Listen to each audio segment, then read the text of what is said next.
Welcome back to another Fusion Spray Foam video. In this video I'll be doing a quick review of gun greases that I have used with my pistols.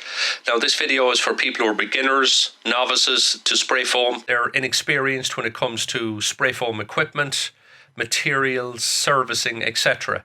So this video and my videos, tutorial videos in general, aren't really for advanced sprayers. To the advanced sprayers, I say I salute you guys. If you've been in spray foam a few years, you've got your system down pat, you've learned the equipment. So again, these videos aren't for you guys. These videos are for me simply sharing my experience, my findings down through the years to help you out, to maybe shorten the journey for beginners from being an absolute novice to being reasonably proficient when it comes to spray foam. Before I go any further, please subscribe, please tick the notification bell. It really helps my channel grow and it helps me bring you new and more exciting content.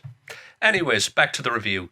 So the industry standard, as you're probably aware, is a grease produced by Graco, and it's a white lithium grease. I'm not exactly sure of all the ingredients, but it comes in 3 or 4 ounce tubes, and its part number is a Graco 17773, and it's the industry standard. Graco ship it free, tube free, and a small little grease pistol with every spray foam gun that they ship, whether it's a Fusion Air Purge or whether it's a Probler P2 or whatever. And I think their idea is to get you used to using their grease so that you'll repeat order it, and who could blame them for that? So when you're a beginner, you will assume that this is the preferred grease and that anything else might be detrimental or damaging to your gun. Well, luckily this is not the case. There are other greases out there that you can use that are as good, and I would argue better. My experience with the Graco grease was that it wasn't particularly good at lubricating the gun, especially if you had it stored for a couple of days, maybe even a fortnight if you're away on holidays. I always found that the isocyanate, the A side, but the isocyanate side would be well solidified. The grease wasn't stopping the iso gunking up where the side seal meets the mix chamber. And frankly, I thought this was the way things were. I never gave it much thought. And also there was 2 other issues. One, the actual tube size for the Graco grease is quite small.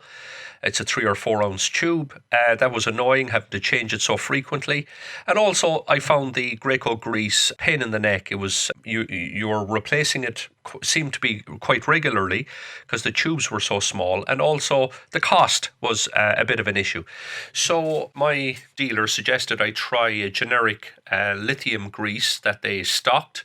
And I tried that, and it was cheaper, so that ticked one of the boxes. But again, I found it no better than the Graco lithium grease. In other words, if your pistol sat for a few days, say over the weekend, let's say you finished on a Thursday, by the time you got back to work on Monday, you'd have to strip out the side seals, particularly the A side, never the B side. The B side rarely gets gunked up. So that was an issue, and again I thought, look, hey, this is the way things are, it's not going to improve, this is the best grease we can buy, etc, etc. And then by accident one day I tripped over this Worth grease that are in the pictures now. It's the Mark III grease, and I found it straight away. I noticed that it was lasting much better inside in the pistol. And I was using the same amount, no different technique was being used, but I found that the isocyanate side, the side seal, and those parts gunked up less. That's my primary reason for using this grease. Another advantage is that this grease was cheaper, and I'll come to the costs later in the video. I'll do a cost comparison.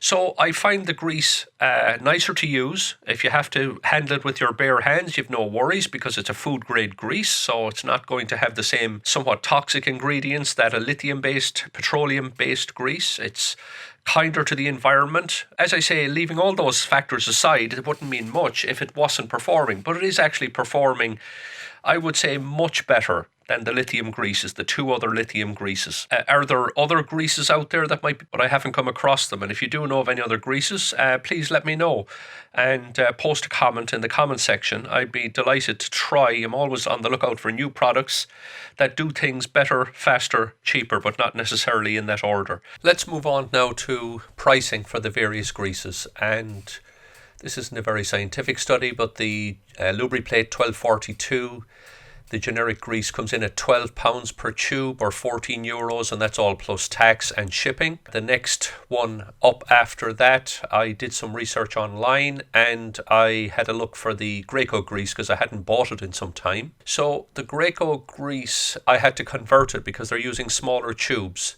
To cut to the chase, these tubes, when I worked it up to a full 14.5 ounce or 400 gram tube, was working out at €35 per tube. Seems a lot.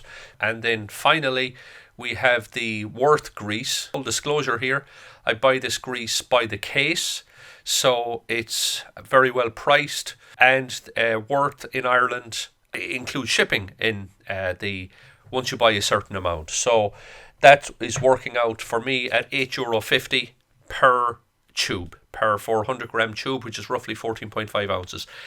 But it's not about price, guys, as I may have mentioned earlier. You can have a cheap grease, but if it's not doing the job, it's worthless to you. Thanks for watching. That concludes the review. Please hit the subscribe button and the notification bell. There will be more reviews coming your way soon. None of the products I featured here were promoted. I wasn't paid any money, and no company or entity encourages me or asks me to represent their products. Thanks for watching. Bye-bye.